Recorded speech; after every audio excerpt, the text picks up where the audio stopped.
नमस्कार। Republic India में आपका हार्दिक स्वागत है। देखिए, देश को कैसे नेता की आवश्यकता है। एक तरफ माननीय मोदी जी रूस यात्रा करने जा रहे हैं और दूसरी तरफ राहुल गांधी सुबह 5 बजे हाथरस पहुंच गए। रूस जाने में कोई परेशानी नहीं, आप जाएं, जापान जाएं, अमेरिका जाएं, घूमें, विदेश जाएं, क्योंकि आप देश के प्रधान सेवक हैं। आपके ऊपर बहुत सारी जिम्मेदारियां हैं। दूसरे देशों से अच्छे संबंध बनाने भी आपकी जिम्मेदारी है, इसलिए उसमें हमें कोई आपत्ति नहीं। लेकिन जब जब देश गंभीर समस्याओं में घिर जाता है और देश की प्रजा ये चाहती है कि प्रधान सेवक उनकी तरफ ध्यान दे, तो क्या कारण है कि देश का प्रधान सेवक उनकी बात को ध्यान नहीं देता, उनकी तरफ ध्यान नहीं देता? क्या आपने माननीय मोदी जी का या अमित शाह जी का हाथरस में जो हृदय विदारक घटना हुई है उस पे कोई स्टेटमेंट सुना है? क्या उन्होंने सुना कि यह घटना किस प्रकार से घटी, क्यों घटी, किसकी वजह से घटी? और जिसकी वजह से घटी वो व्यक्ति तो आज फरार घूम रहा है, वो तो कहीं दिखाई नहीं पड़ रहा है, जो अपने को बाबा कहता था, जो एक ढोंगी व्यक्ति है मेरे हिसाब से। लेकिन देश के प्रधान सेवक का कर्तव्य क्या ये नहीं है कि अगर वो थोड़ी देर के लिए भी जाके हाथरस की जनता के आंसू को पोंछने का काम करते, जैसे विपक्ष के नेताओं ने लोकसभा राज्यसभा के अंदर ये अनुरोध किया, ये याचना की कि देश के कभी भी कहीं भी जनता के ऊपर कोई अत्याचार होता है, अनाचार होता है, तो उस पे देश की सत्ता खामोश होकर बैठ जाती है। मणिपुर में 13 महीने से हो रहा है, देश की सत्ता को कोई परवाह नहीं है, उसके बारे में कोई स्टेटमेंट देने की आवश्यकता वो नहीं समझते। कल जो क्रिकेट टीम जीत के आई है, मैच वर्ल्ड कप जीत के आई है, वो मोदी जी से मिली।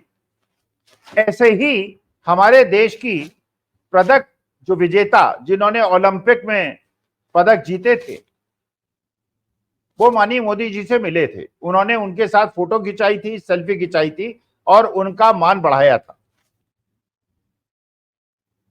जब वही पदक विजेता अपनी शिकायत करना चाह रहे थे देश के सत्ता से, तो उनकी बात नहीं सुनी गई थी। वो जंतर मंतर पे बैठी थी। उनको किस प्रकार से सोशल मीडिया के माध्यम से बदनाम करने का षड्यंत्र रचा गया था और बाद में उनको जंतर मंतर के बाहर सड़कों पे घसीटा गया था और उनके चेहरे पे जवानों के बूट रखे गए थे।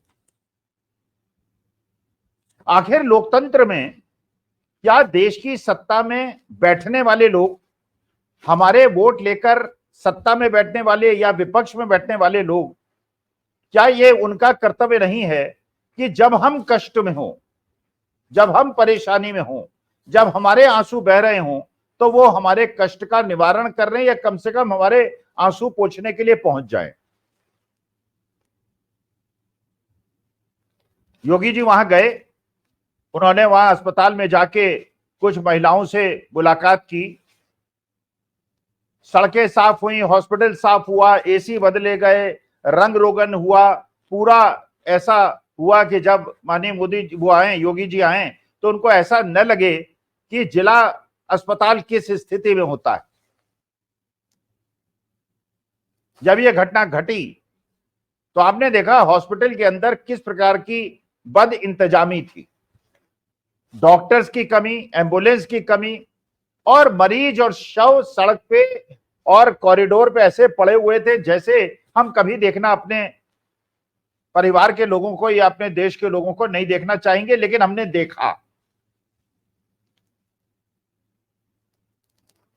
संवेदनशील होना चाहिए एक लोकतांत्रिक रूप से सक्रिय व्यक्ति को। वो सक्रियता हमने राहुल गांधी में देखी, वरना राहुल गांधी कोई कांग्रेस की सरकार उत्तर प्रदेश में तो है नहीं, दिल्ली में तो है नहीं, विपक्ष के नेता हैं, लीडर ऑपोजिशन हैं, पहले प्रियंका गांधी ने इमरान मसूद से कहा, जो कि सहारनपुर के मेंबर ऑफ पार्लियामेंट हैं, उनसे कहा कि आप जाइए हाथरस में और वहां पे जाकर लोगों को सांत्वना दीजिए, ढांढस बताइए। और इमरान मसूद वहां गए। आज सुबह राहुल गांधी पहुंचे, इमरान मसूद भी उनके साथ थे, और वहां जाके उन्होंने जनता के, पीड़ित जनता के आंसू को पोंछने का प्रयास किया, लोगों से गले मिले। देखिए, जब आदमी कोई कष्ट में होता है, उस समय अगर कोई भी व्यक्ति आके उसको गले लगता है, उसकी झप्पी लगता है, उसके दुख को कम करने की कोशिश करता है, तो उसको ढांढस मिलता है। उसको लगता है कि कोई उसका पुरसा हाल है, कोई उसके बारे में सोच रहा है। राहुल गांधी पहुंचे, तो राहुल गांधी आज की तारीख में भारतीय लोकतंत्र में एक इस प्रकार की मिसाल बन गए हैं कि जहां जहां कष्ट होता है, जहां जहां दुख होता है, राहुल गांधी पहुंच जाते हैं। मणिपुर के अंदर राहुल गांधी सारे खतरों को झेलते हुए पहुंचे, जबकि यह परिस्थिति थी वहां पर, जो राहुल गांधी ने खुद बताया कि जब वो कुकी समुदाय से मिलने गए, तो वहां पे कुकी समुदाय की तरफ से मैसेज मिल गया था कि कोई भी आपका सिक्योरिटी पर्सनल भी मैती समाज का ना हो। और जब मैती समाज से मिलने गए थे, तो भी उनको क्लियर मैसेज मिल गया था कि कुकी समाज का कोई व्यक्ति उनके साथ ना हो। मतलब इतनी ज्यादा वितृष्णा, इतना ज्यादा घृणा एक दूसरे समाज के बीच में हिंदुस्तान के एक सीमावर्ती राज्य में हो गई है। लेकिन राहुल गांधी वहां गए, उन्होंने लोगों के दुख बताए, उन्होंने लोकसभा में बताया कि जब वो मणिपुर गए तो किस प्रकार से एक महिला आई, उसके हाथ पैर कांप रहे थे, और उसने किस प्रकार से बताया कि उसके बेटे को उसके सामने गोली मारी गई। आखिर सत्ता का काम क्या है, शासन का काम क्या है, सरकार का काम क्या है? सरकार का काम केवल यह है कि जो व्यवस्थाएं हों, उसमें जो गरीब जनता है, जो देश की जनता है, उसके हितों का संरक्षण हो। केवल सरकार का काम यह है। जो पंडित दीनदयाल उपाध्याय ने कहा था कि सरकार का मात्र एक काम है, गरीबों को अमीरों के शोषण से बचाना। मणिपुर के अंदर महिलाएं पुलिस से प्रोटेक्शन मांगने के लिए पहुंच गईं।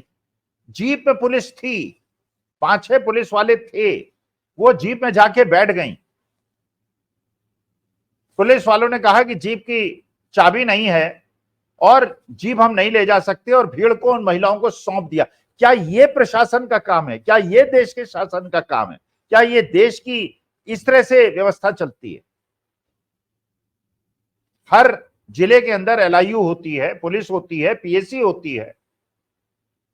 हाथरस के अंदर एक पाखंडी आदमी, जो अपने को भगवान का अवतार मानता है, भगवान कृष्ण का अवतार कहता है, और जनता को ठगता है, चंद वोटों के लालच में आप उस आदमी को इस प्रकार की सभा करने की अनुमति देते हैं। क्या ये जिला प्रशासन को नहीं पता था, जब ये 70-75 हजार आदमियों के लिए अनुमति दी गई थी, वो अनुमति किस लिए दी गई थी? वो व्यक्ति कौन था? उसको सत्संग करने का क्या अधिकार था? क्या उसके क्रेडेंशियल्स को चेक नहीं किया गया था जिला प्रशासन के द्वारा? क्या जिला प्रशासन बिना क्रेडेंशियल को चेक किए हुए किसी को भी इस प्रकार की सभा करने की अनुमति दे देती है? राजनीतिक लोगों का तो हम सुनते हैं, उन्हें अनुमति नहीं मिलती, प्रदर्शन करने की अनुमति नहीं मिलती, एक धारा 144 लग जाती है। और इस प्रकार का व्यक्ति, जिसपे 6-7 मुकदमे दर्ज थे, जो जेल रह के आया हुआ था, उसको धर्म के नाम पर इस प्रकार का आडंबर करने की अनुमति जिला प्रशासन ने दे दी। 75,000 की अनुमति दी, 2.5 लाख लोग पहुंच गए, प्रशासन के कान में जू नहीं रहेंगी। 40-45 केवल पुलिस वाले वहां मौजूद थे। क्या हमारे देश का प्रशासन इतना ज्यादा अपंग हो गया है कि आज तक उस व्यक्ति को ढूंढा नहीं जा सका है? जबकि सीसीटीवी में साफ दिख रहा है कि वो व्यक्ति घटना के बाद अपने सेवादारों के साथ गाड़ियों में जा रहा है। ये सीसीटीवी में कैद है, और ये बताया जा रहा है गोदी मीडिया के द्वारा कि वो तो घटना के पहले चले गए थे, उनका कोई उत्तरदायित्व नहीं। तो उनको बचाने का प्रयास क्यों हो रहा है? केवल कुछ वोटों के लिए उनको बचाने का प्रयास क्या हो रहा है? राहुल गांधी वहां गए, राहुल गांधी कुलियों के पास भी गए थे, उन्होंने कुलियों के साथ भी समय बिताया था, वो कारपेंटर्स के पास भी गए थे, वो अपने जब भारत जोड़ो यात्रा उन्होंने की थी, दक्षिण से उत्तर की और पूर्व से पश्चिम की 7-8 हजार किलोमीटर की उन्होंने यात्रा की थी, देश की जनता से उन्होंने संवाद किया था, देश की जनता के दुखों को समझा था, तब उन्हें समझ में आया था कि जनता जब आपको वोट देती है या लोकतंत्र में और संविधान में अपनी आस्था को जताती है, तो वह प्रधान सेवक से किस प्रकार के व्यवहार की अपेक्षा और आकांक्षा करती है।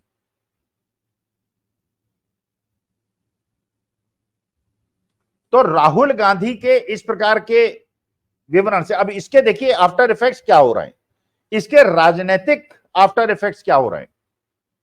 आज के तारीख में जो लोग भी भारतीय जनता पार्टी को समर्थन देके माननीय मोदी जी को प्रधानमंत्री बनाए रखे हुए हैं, उनको यह समझ में आ रहा है कि ये दो नेताओं के बीच में जनता चुनाव करेगी।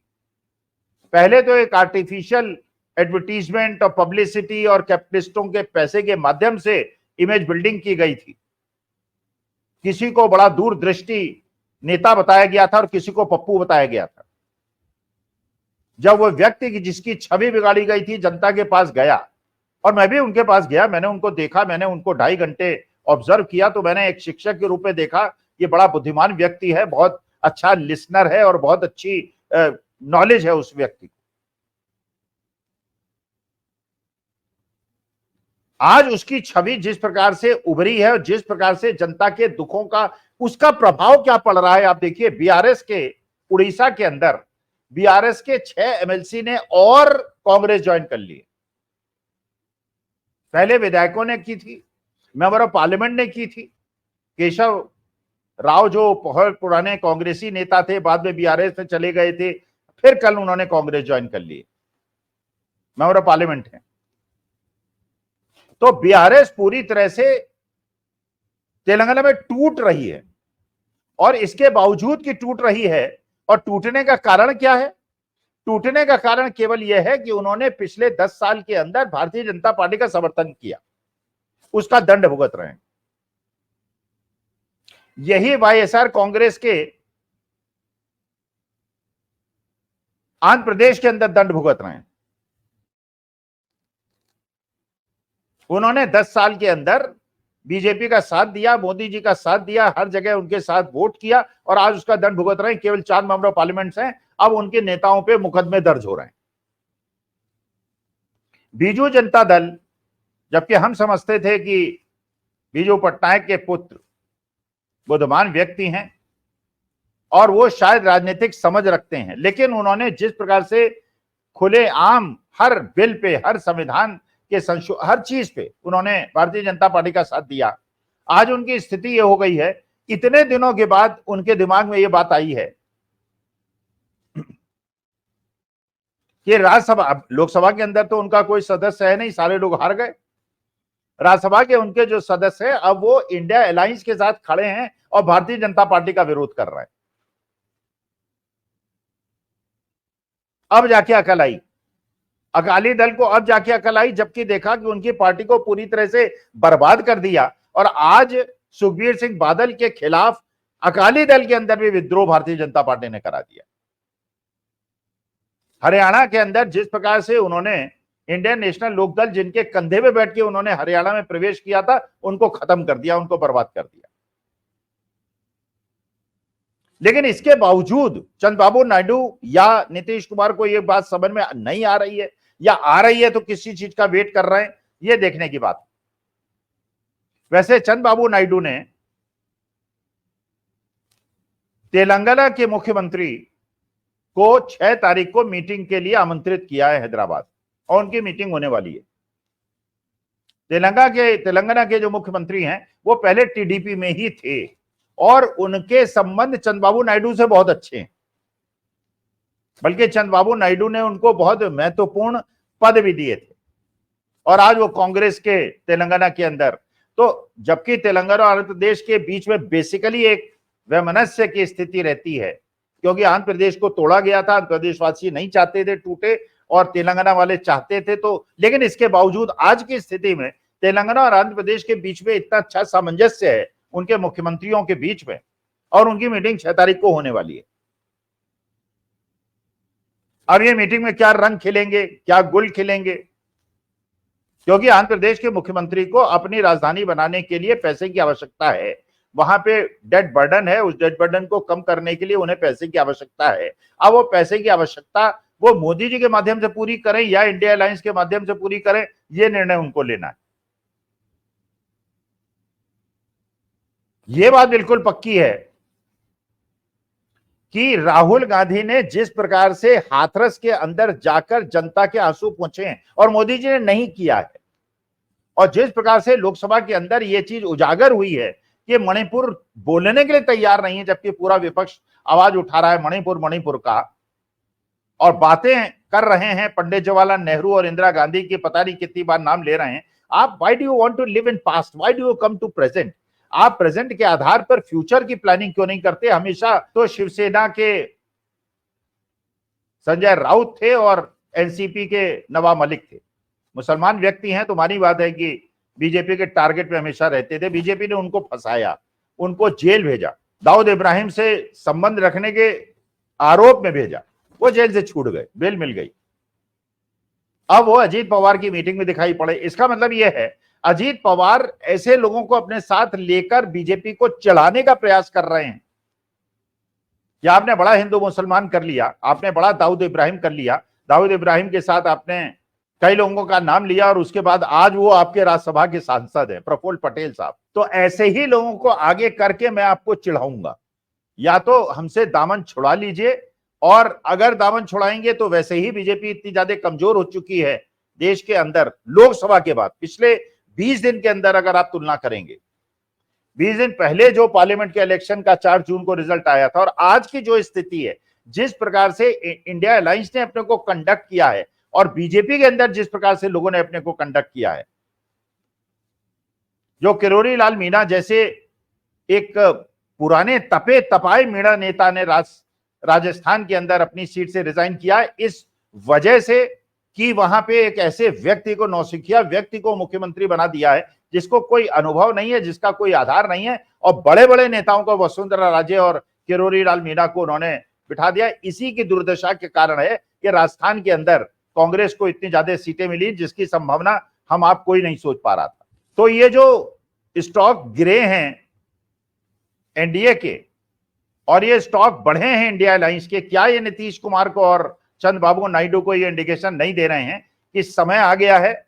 आपको अगर अपनी भविष्य की राजनीति को देखना है तो अगर देर करेंगे निर्णय, उस प्रकार से देर करेंगे जैसे बीजू जनता दल ने किया, जैसे बीआरएस ने किया, जैसे अकाली दल ने किया, जैसे नेशनल लोक दल ने किया, तो आपका वही हश्र होगा और उसके बाद आप राजनीति से बाहर हो जाएंगे। लेकिन अगर आपको लंबी राजनीति खेलनी है तो एक ऐसे गठबंधन में आपको आना होगा जिस गठबंधन में पूरे भारतवर्ष का प्रतिनिधित्व होगा, जहां शरद पवार का भी मान होगा, उद्धव ठाकरे का भी मान होगा, जहां आदिवासी पार्टी का भी मान होगा, जहां पे आरजेडी, समाजवादी पार्टी, टीएमसी, सब लोग अपने अपने राज्य की भावनाओं। लेकिन असली मुद्दा यह है कि लोकतंत्र के अंदर अगर जनता के साथ आप नहीं जुड़े हुए हैं और विदेश यात्रा ही आपका मकसद है तो आपकी छवि देश के अंदर गिर रही है, और वो व्यक्ति जो देश की जनता के साथ खड़ा है, उनके सुख दुख में साथ पड़ा है, उसकी छवि बढ़ रही है।